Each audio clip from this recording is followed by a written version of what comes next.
గంభీరంగా మౌనంగా చూస్తున్నా. నేను కొడితే వట్టి కొట్టు నాకు అలవాట్లేదు కదా. చూద్దాము.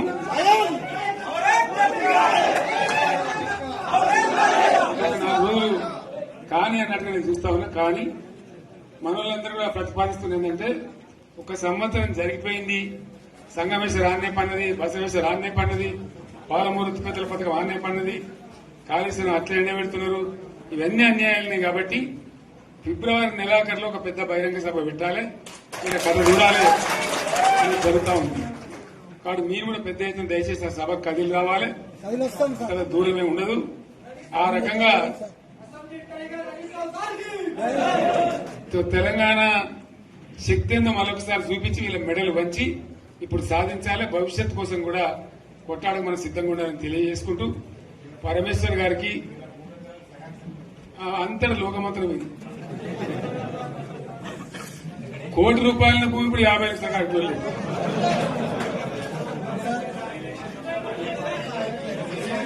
ఈ ఒక్కని బాధ ఒక ఆయన వచ్చింది, మన ఒక ఆయన ఒక 10 మంది వచ్చారు హైదరాబాద్కి. అందులోకి 2 ముస్లిం సోదరులు వచ్చారు. साहब शोक तबाह हो गया, इफलासी मुफलसी बच्चे क्या दबे हो गए. तुम्हारा क्या हुआ बहन, तुम्हारा क्या हुआ, तुम हैदराबाद में तुम लोग हैं.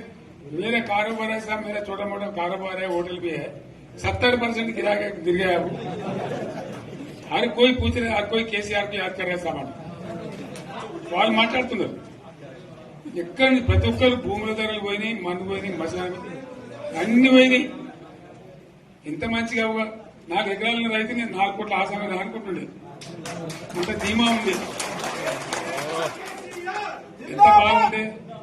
హైదరాబాద్ నుంచి అడిగితే కూడా వచ్చి మనం ఇయ్యకపోదాం భూములు, డిమాండ్ పెరగాలని. అంత బ్రహ్మాండంగా మారుమూల ప్రాంతంలో కూడా 40 లక్షలు 50 లక్షలు ఎకరానికి ఉండే. అటువంటిది సగానికి సగం పడిపోయి మొత్తం నాశనం చేశారు. వీళ్ళు ఇంట్లో వదిలిపెడితే ఇంకింత నాశనం అవుతుంది. కాబట్టి మనం కొట్లాడాల్సిందే. నేను ఇంకొక మాట మీకు చెప్తా. ఎలక్షన్లలో నేను మస్తుగా చూస్తే 50 ఇళ్లలో పార్టీలు గెలితే ఓడితే ఇంత మాయలు ఏడాది లోపలనే కాంగ్రెస్ పార్టీ దొరికితే కొడతామని అన్నంత గొప్ప.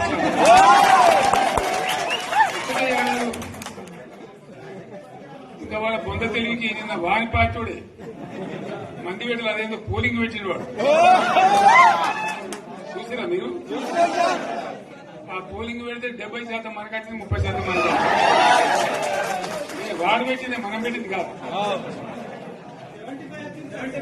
75 ఇది పరిస్థితి. అదే నేను ఏమంటున్నా అంటే,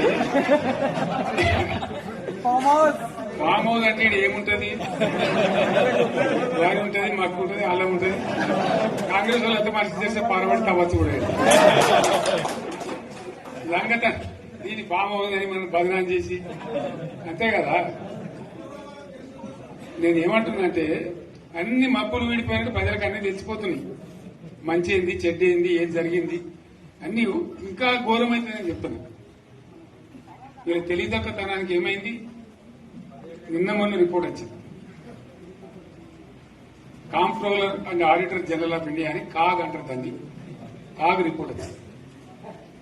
పోయిన సంవత్సరం మన గవర్నమెంట్ లో వచ్చిన ఆదాయం కంటే 13,000 కోట్ల రూపాయల ఆదాయం తగ్గిపోయింది. ఇంకా మార్చి పోయే వరకల్లా ఇంకో 3-4 కోట్ల రూపాయలు, అంటే 15,000 కోట్ల ఆదాయం పోతుంది. మన గవర్నమెంట్ ఉన్నప్పుడు ప్రతి ఏడాది 15,000 కోట్లు పెంచుకుంటూ పోయినాడు, చేసుకుంటూ పోయింది. ఏడాది 10 నుంచి 15,000 కోట్ల ఆదాయం పెరిగేది మన టైంలో. అంత జాగ్రత్తగా మనం వ్యవహారం చేస్తాం.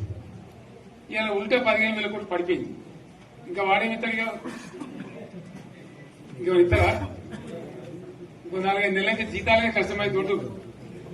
అందరు పెండింగ్ పెట్టి రిటైర్ అయిన దొత్తలు పైసలు మీ దొత్తారు కదా పేపర్లలో. సో ఆ విధంగా రాష్ట్ర ఆర్థిక పరిస్థితిని కూడా దివాలా చేయించారు. ఇవాళనేం కాదు, 100కు 100% ఇప్పటికే ప్రజల నిర్ణయానికి వచ్చారు. డెఫినెట్ గా రాబోయే గవర్నమెంట్ మనదే అని అనుమానం కూడా అవసరం లేదు.